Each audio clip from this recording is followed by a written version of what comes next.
हाय, मी नीलम.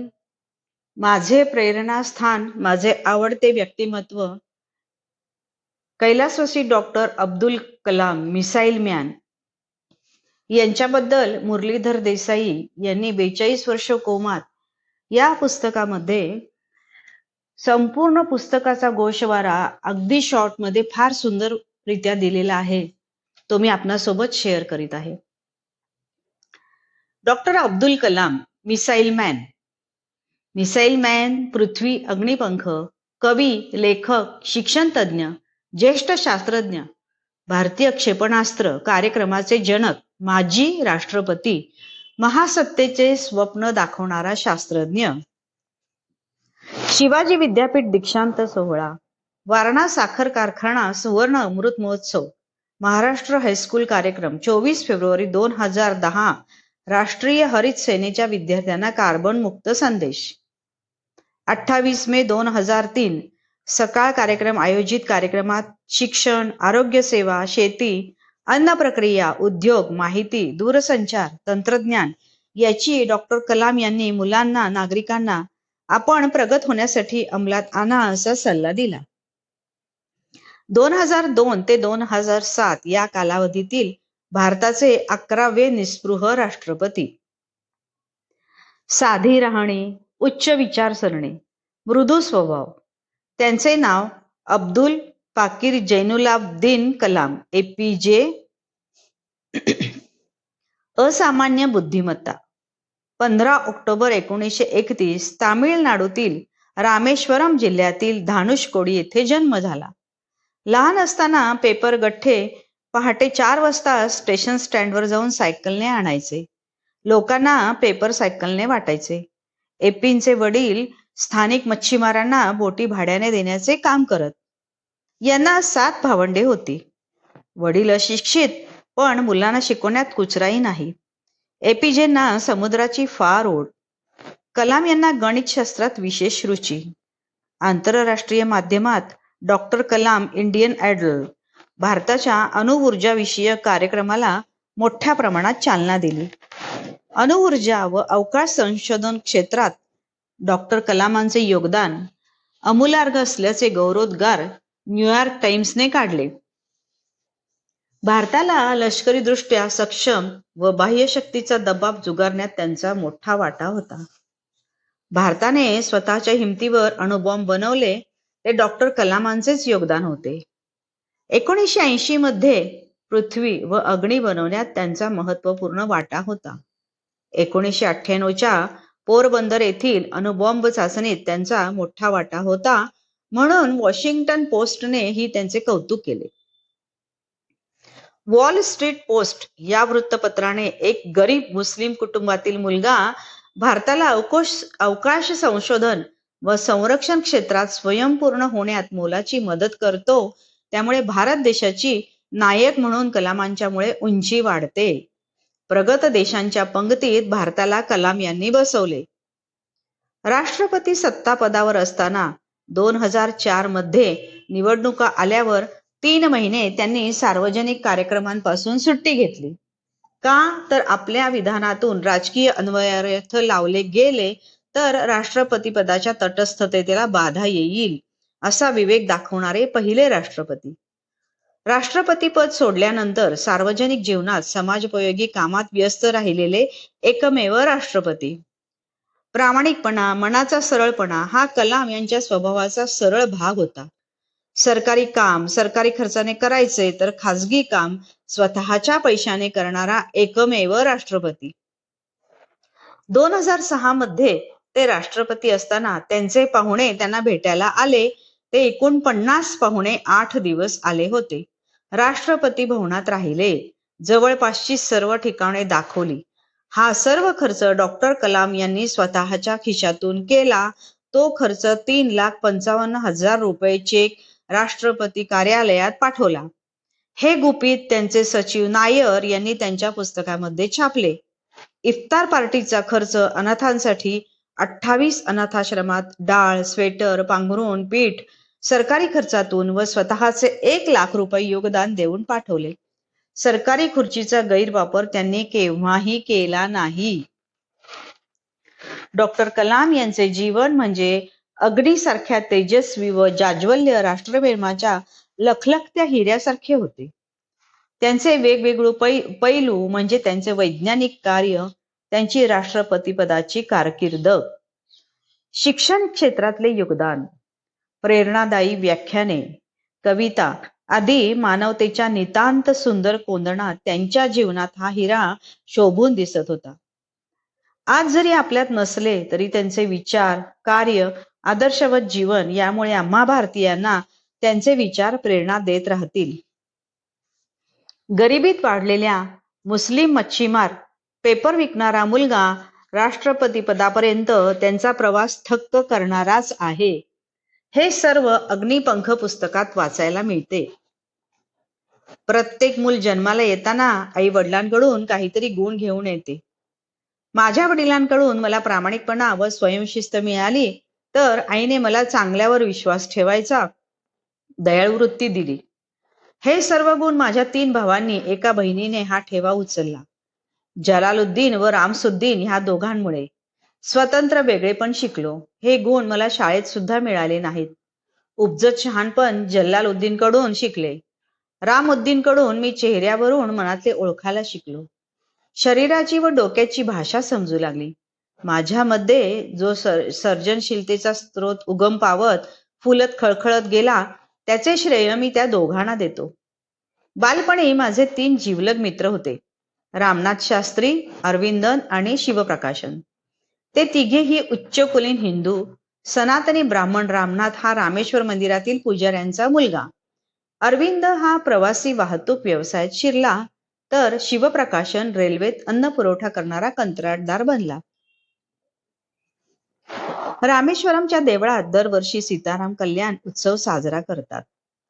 देव्हाऱ्यापासून लग्न मंडपापर्यंत मूर्ती नेण्यासाठी आमची बोट वा पराठी जात असे. रामतीर्थ तळ्याच्या मध्यभागी एका छोट्या बेटावर मंडप असे. हे तळे आमच्या घराजवळ आहे. रात्री झोपताना आईकडून, आजीकडून वेगवेगळ्या संतांच्या, पीरांच्या गोष्टी व रामायणाच्या गोष्टी आम्हाला सांगत असत. मी 5वीत असताना एक प्रसंग घडला. रामेश्वरच्या प्राथमिक शाळेत आमच्या वर्गावर एक नवे मास्तर आले. मी व रामनाथ शास्त्री एका पहिल्या बाकावर बसत असून माझ्या डोक्यावर नेहमी मुसलमान धर्माची निदर्शक टोपी होती. मास्तरच्या गळ्यात जानवं, कर्मठ हिंदू ब्राह्मण, त्यामुळे त्याने माझी टोपी बघितल्याबरोबर मला रामशास्त्री पहिल्या बाकावर, मला शेवटच्या बाकावर बसवले. मला व रामनाथला फार वाईट वाटले. रामनाथचा चेहरा हिरमुसला झाला. हे मी त्याच्या चेहऱ्यावर बघितल्यावर ओळखले. रामनाथचा चेहरा माझ्या स्मृतीमध्ये कायमचा कोरून ठेवला गेला. हा वरील प्रकार आम्ही दोघांनी आपल्या घरी सांगितला. रामशास्त्रीच्या वडिलांनी शिक्षकाला निरोप पाठवून आम्हा दोघांसमोर त्या शिक्षकाला सांगून टाकले, या निष्पाप मुलांमध्ये सामाजिक विषमतेचे, उच्च नीचतेचे विष पेरू नको. भिन्न धर्मीयांमध्ये तेढ करू नको. एवढेच बोलून थांबले नाहीत, तर मास्तराने माफी तरी मागावी किंवा ही शाळा गाव सोडून जा, असं ऐकवले. मास्तराने परत कधी असा प्रकार केला नाही. रामेश्वरम सारख्या लहान गावात साऱ्या जाती धर्मांचे लोक आपापल्या वैशिष्ट्यांना कटाक्षाने जपत गुण्या गोविंदाने राहत होते. डिऑक्सिरिबोनुक्लाइन ऍसिड आपल्या देशात नेहरूंना चाचा नेहरू म्हणत असत, पण त्याहीपेक्षा जास्त तरुण मुलं, तरुण पिढी, विद्यार्थी, उच्च पदस्थ लोक, शास्त्रज्ञ कलामांना ह्या देशाचे शास्त्रज्ञ, शिक्षण तज्ञ, संत, कवी, लेखक, देशहितचिंतकाचा पाईक मानत असत. डॉक्टर कलाम यांचे प्रेरक विचार. 1. आपण झोपेत पाहतो ते खरे स्वप्न नसते, तर आपली झोप उडवते ते खरं स्वप्न असते. 2. देशात सर्वाधिक बुद्धिमत्ता असलेल्या व्यक्ती शक्यतो वर्गातील शेवटच्या बाकावर सापडतात. 3. तुमच्या पहिल्या विजयानंतर विश्रांती घेऊ नका, कारण दुसऱ्या प्रयत्नात तुम्ही अपयशी झालात तर तुमचा पहिला विजय केवळ नशिबाचा भाग होता असे म्हणायला अनेक जण सज्ज असतात. 4. जेव्हा पाऊस सुरू होतो तेव्हा सर्व पक्षी घरट्यात आसरा घेतात, मात्र गरुड पावसापासून बचाव करण्यासाठी ढगांवरून उडतो. 5. यशाबद्दलची माझी निष्ठा कणखर असेल तर मला अपयशामुळे कधीच नैराश्य येणार नाही. आणि 6. यशाचा आनंद अनुभवण्यासाठी व्यक्तीला आयुष्यात अडचणींचा सामना करणे आवश्यक असते. ज्ञान, विज्ञान आणि तंत्रज्ञानाच्या माध्यमातून सामाजिक बदलाचे स्वप्न डॉक्टर कलाम यांनी भारत घडवण्याचे पाहिले. ते तरुण पिढीने पूर्ण करावे. 2022 पर्यंत प्रगत भारत घडवावा. 15 ऑक्टोबर 1931 रोजी धनुष्यकोडी, रामेश्वर, तामिळनाडू येथे त्यांचा जन्म झाला. डॉक्टर अबुल पाकीर, जैनुलब्दीन अब्दुल कलाम 7 भावंड. गणित विशेष आवड. डॉक्टर कलाम यांनी संवादातून शालेय मुलांच्या डोळ्यात भविष्याची स्वप्ने पेरली. तरुणाला संघर्षातून स्वतःला सिद्ध करण्याची शिकवण दिली, तर नागरिकांमध्ये देशाला सामर्थ्यशाली बनवण्याची ऊर्जा दिली. डॉक्टर कलाम यांना जनतेचा राष्ट्रपती म्हणतात, कारण या देशातील सगळ्या नागरिकांना राष्ट्रपती भवन बघायला उघडं केलं. डॉक्टर कलाम यांनी शेवटपर्यंत विद्यादानात राहण्यात आनंद मानला. शेवटी सुद्धा लेक्चर देत असतानाच ते कोसळले. डॉक्टर कलाम 1954 भौतिकशास्त्रात पदवी, मद्रास येथे एरोनॉटिकल पदवी. पुढील शिक्षणासाठी बहिणीने दागिने मोडून इस्रोतील शिक्षणास पैसे दिले. अमेरिकेत नासामध्ये प्रशिक्षण घेतले. अग्नी व पृथ्वी निर्मिती. इस्रोच्या उपग्रह निर्मिती जबाबदारी डॉक्टर कलाम यांच्यावर दिली. 1980 मध्ये रोहिणी उपग्रह अवकाशात पाठवला. नंतर MLV-3 उपग्रह प्रक्षेपण तयार केले. DRDOचे प्रमुख त्यावेळी अग्नी व पृथ्वी क्षेपणास्त्र निर्मिती केली. संरक्षण मंत्र्यांचे विज्ञान विषयक सल्लागार. 1992 ते 1999 डॉक्टर कलाम संरक्षण संशोधन विभाग सचिव. याच काळात पोखरण चाचणी घेण्यात आली. 1999 ते 2001 भारत सरकारचे मुख्य वैज्ञानिक सल्लागार व अध्यक्षही होते.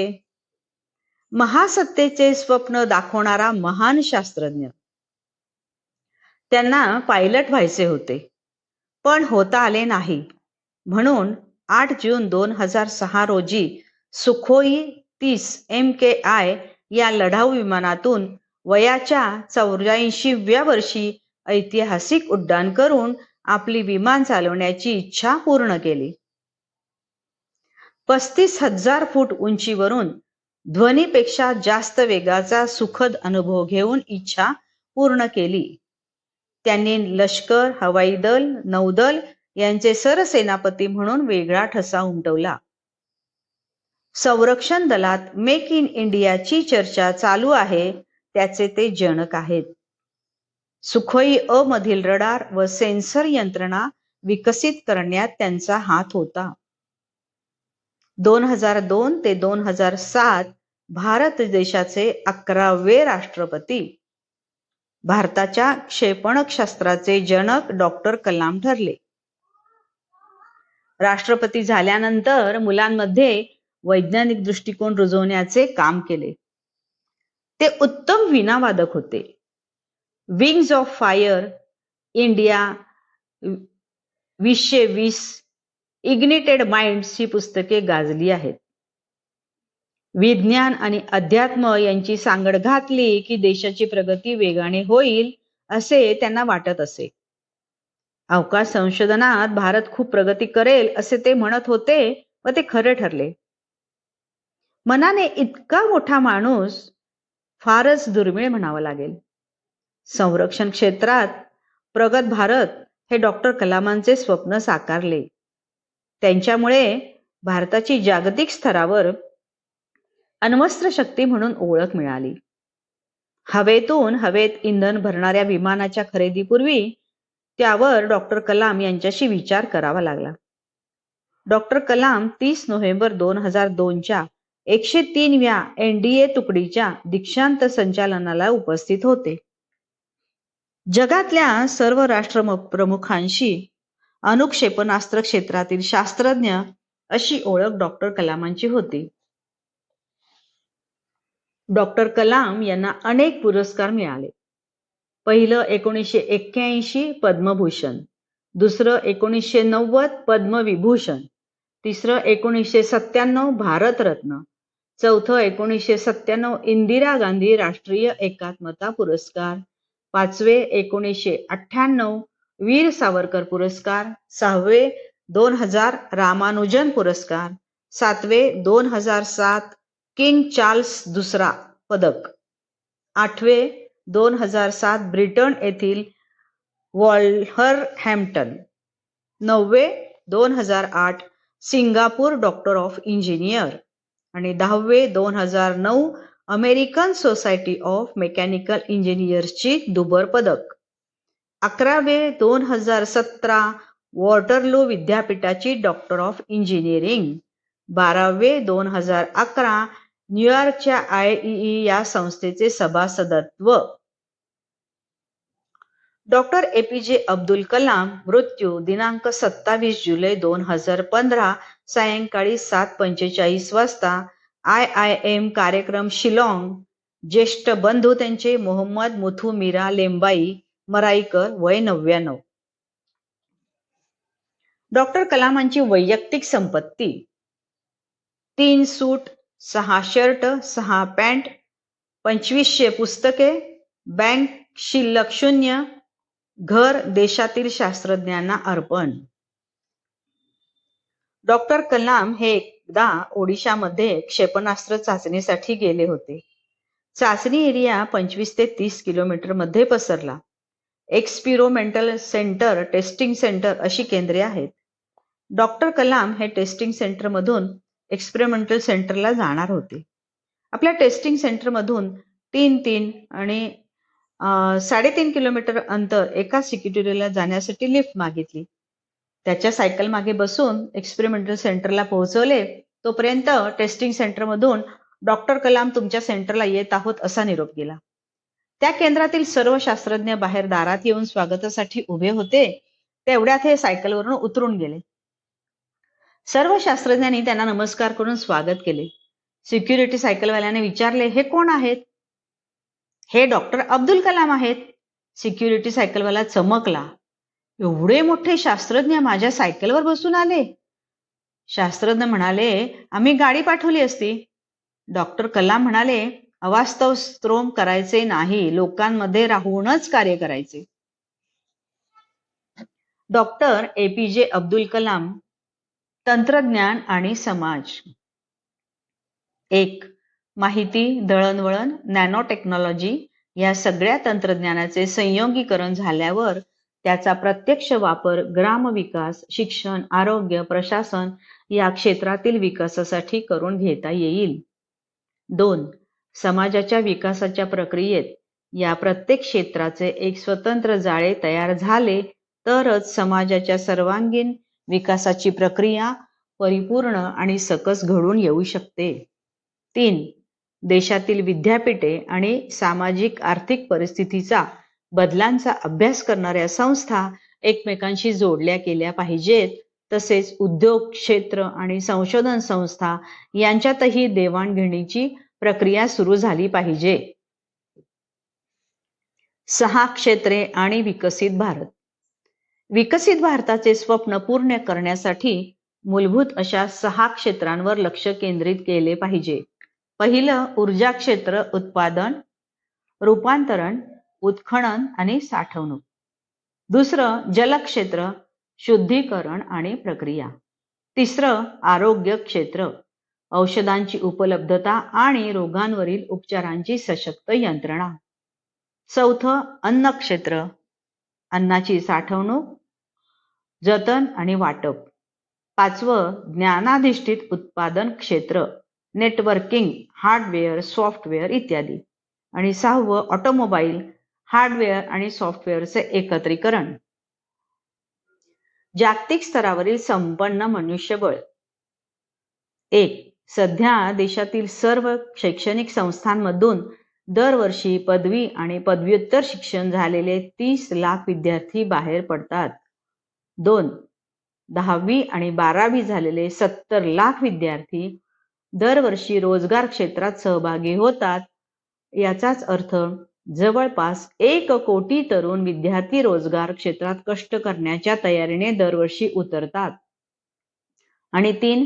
भारताला ज्ञानसत्ता बनवायचे असेल तर फक्त शिक्षण नाही तर दर्जेदार शिक्षण आणि विविध क्षेत्रातील कुशल विद्यार्थी तयार करावे लागतील.